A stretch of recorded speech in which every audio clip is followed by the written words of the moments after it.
Hi guys, welcome back to Film Learning in Corona Times. I have been taking a couple of interesting sessions with the behind the screen magicians of filmmaking, namely writers and assistant directors, and we'll be continuing that series possibly next week. Going back to my small film learning batches of ideas and lessons drawn from my own experience. I've got a lot of requests from people that why don't I share a scene from my movie Kalyana Samayal Saadham and break it down for possibly some insights into writing. I am no expert on writing, but I definitely wrote Kalyana Samayal Saadham, so I can share a few insights into the writing. This is one of my most favorite sequences in Kalyana Samayal Saadham as a writer, and this may not be one of the most talked about scenes because it was like the silent hero in the sense that it's an unsung hero in the sense that without this sequence, the whole movie may have collapsed. Which sequence I'm talking about? If you've seen the movie Kalyana Samayal Saadham, you will relate to what I'm talking about. So today, the scene I'm going to pick up and what I'm going to talk about is going to be about screenplay. Because we're going to get into a little bit into that aspect. I look at screenplay very simply as emotional engineering. I'm an engineer, so this is what I believe screenplay writing is: emotional engineering. Emotion of the characters, emotion of the world that is going through the story, certainly yes, but that's not the emotions I'm talking about. I'm talking about the emotional response of the audience watching this. A screenplay is what takes a story and feeds it to the audience in a particular deliberate manner to evoke a certain emotional response. That's what a screenplay does. Screenplay is a very, very large facet, an ocean. So let's take one small step into it. Let's take a sequence or a couple of scenes as an example. What do you want your scene or a small sequence to convey to the audience has to be very clear in your mind, right? For example, there are two aspects to it. The functions of a scene or a sequence is information, which is, hey, this is what is happening, we are moving from point A to point B, these are the characters. So what is happening in a scene has to be very clear. That's the informational aspect. The other aspect is emotional aspect. What are the emotional states of your characters? What is the conflict they're going through? What are the things that is going through the mind? That has to be very clear to the audience. Certainly a very important function of a scene. But more important is the emotional response of the audience that is going to be watching the scene. So here I have enlisted the three levels or layers of a scene typically. It may not be comprehensive, this is just top of mind. So a scene must get a certain focus in these three areas: information, which is plot, character; emotions, which is characters and conflict; and response of audience, right? So these are the things that typically a good sequence or a scene does. Very rarely you have time in 2 hours for a scene to do only one thing. Ideally, when you're writing a scene, you're doing multiple things. You're also progressing the plot, you're also giving some insight into character, conflict. There'll be some ideology of a filmmaker that has to come through. Some human insight must come through. And you have to keep in mind that all this is being presented in a manner which evokes a wonderful response from the audience. Quite often, we put everything into a scene and it falls flat because, yeah, all the informational aspects it's working, but I wouldn't care a damn about that particular scene. So this was a dilemma I was facing in Kalyana Samayal Saadham. This is around about 15-20 minutes into the film when we have established Raghu and Meera. And one thing was extremely critical in Kalyana Samayal Saadham, that people fell in love with Raghu, which is our hero. I wanted people to fall in love with Raghu and Meera, especially Raghu, because if people didn't fall in love with Raghu, why would they care for him if he had erectile dysfunction or if he was impotent or whatever? Because the concept is so aversion inducing, is so shocking and possibly repelling, that my character has to be such a lovable and likable character. At the same time, lovable characters, likable characters, relatable characters can be very predictable. They can be boring, right? So I was constantly figuring out in my head, what do I do to make Raghu likable at the same time interesting, to give him some spunk, to give him some something interesting. So I did this. I had this as a goal. What I call as unpredictable likability.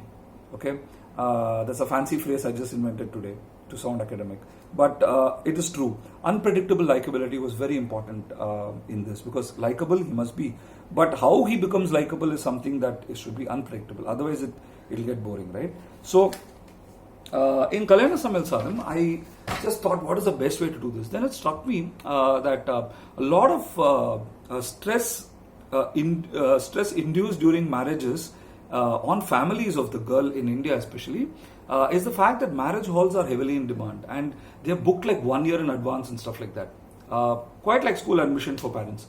So I thought maybe something in that, maybe the father-in-law has booked a hall and probably it goes out of it goes out of their hand for some reason and stuff like that. And possibly, what would be Raghu's response to it? Raghu's response would be, okay, so what? I mean, he's a modern, in that sense, a evolved guy or whatever. So then it struck me, this whole sequence came into mind, that what if it becomes a huge problem for the family, Meera's family, and Meera comes to know that the particular marriage hall has gone out of hand, and they are planning to shift the marriage into outskirts and village and stuff like that, and the family is very afraid of how Raghu would deal with it, and Meera is very confident that Raghu would be okay with it. I mean, what's the big deal? Why are you guys putting Raghu on some pedestal?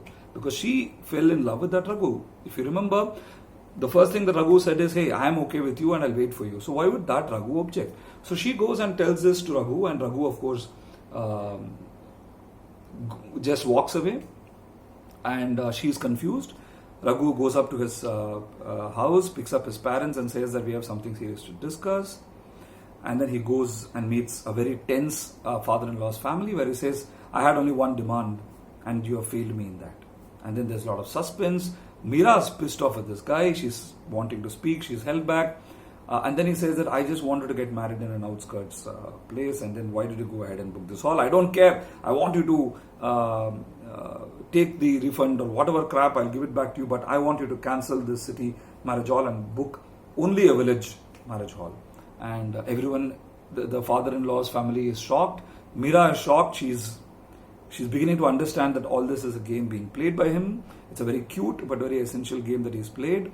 And then his parents become apologetic, and the scene ends. And I like to read from the script. It's right here. With something where I felt this was my ideology coming through.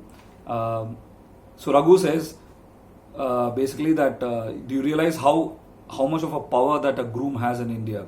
And till now, this power has only been abused by the groom for all stupid and wrong things. First time I have used this power vested upon me because I'm a man for doing a good thing. And then they hold hands together. We see them framed against the tense atmosphere inside. Posha, the dog, barks nearby. They look at the dog. The dog runs to Raghu and sits on his lap. Meera and Raghu are equally surprised. Meera says, hey, Posha, I love you, Sulranda. So she says, Posha also says, I love you. And Raghu, now that it's a season of decoding and all that, Raghu says very jokingly, hey, he says basically that, hey, he's trying to kiss me. I hope I don't end up with an infection before marriage. So he says, infection. As they love, they're one happy family. So basically, this also kind of foreshadows that something can go wrong. But of course, it was not meant for the audience to figure it out or anything like that. This is a very interesting sequence because it makes you hopefully fall in love with the cuteness of this character, and it gives you a laugh moment with Delhi Ganesh. If you can go and revisit that scene, it gives you a laugh out loud moment. It gives you a certain cuteness. It brings Meera and Raghu together, and it also progresses the plot forward, because one essential thing that I had wanted to do was to externalize Raghu and Meera's relationship in a manner that again is not very predictable. So I had given them that friend request. So if you remember, Raghu would have asked would have added Meera as a friend after her engagement, and she would say it's okay to be engaged, it's okay to be married, but to become a friend is something which is very much more difficult than just being a groom. So you have to earn your friendship with me. And so this scene, after that, she accepts his friend request. So basically, the things that were happening here basically were externalizing Raghu Meera's a relationship milestone, FP, friend request sent, and setting up this whole, completing this whole notion that a friend is bigger than a groom, and especially in this story, which required me to say that love is greater than sex. I needed to do all these things to eventually head here. And I wanted to, this is where my ideology came in, that I wanted to play off patriarchy, but I had to do it through a scene and not make this as the essential part of the scene. I quite often find this whole debate about ideology versus filmmaking. It's never ideology versus filmmaking. There is a place for your ideology. Every film that we do definitely gives our philosophy, our thought. Otherwise, why would we be making films? But that ideology or thought or personal expression of a filmmaker has to come through the hard earned structure or a scene or filmmaking, right? And it also very importantly establishes that the father-in-law becomes in a way indebted to Raghu. There is a personal connect between father-in-law and Raghu, which is very important because the father-in-law is going to be the savior of Raghu at the interval point. At that time, nobody should question me that why would the father-in-law save this guy? What does he know about this guy? Well, the father-in-law knows that he saved his ass in front of his other family. So that's it. This was one small sequence breakdown where I wanted to show to you that so much of engineering goes behind writing a scene. Of course, all this is just the raw material that boils in your head. Finally, it's about intuition and magic, which I don't have a manner in which how it happens. I think one just desires, one just begs, one just falls at the feet of the muses, begging for a good scene to land, and then you make do with whatever scene comes your way and hope the audience is not going to spit on you. And truly, that's how screenplays are written. So emotional engineering is a very interesting phrase that I use. You engineer an emotional response from your characters and the audience by putting them in a situation. And a good situation is one which gives multiple payoffs without confusing the audience instead of just one payoff. In this particular sequence you saw, there was Raghu turning out to be likable, smashing of patriarchy, father-in-law Raghu bond, and the overall theme of a friend is greater than a groom, and therefore love is greater than sex. We understand why Raghu and Meera would want to be with each other than sex, because he's such a nice guy and they're so much in love. Okay guys, so next session I want to take you into what is known as Paradigm by Sid Field of screenplay structure. Until then, stay safe and hope we tide over this corona crisis by learning, engaging and staying safe. Take care.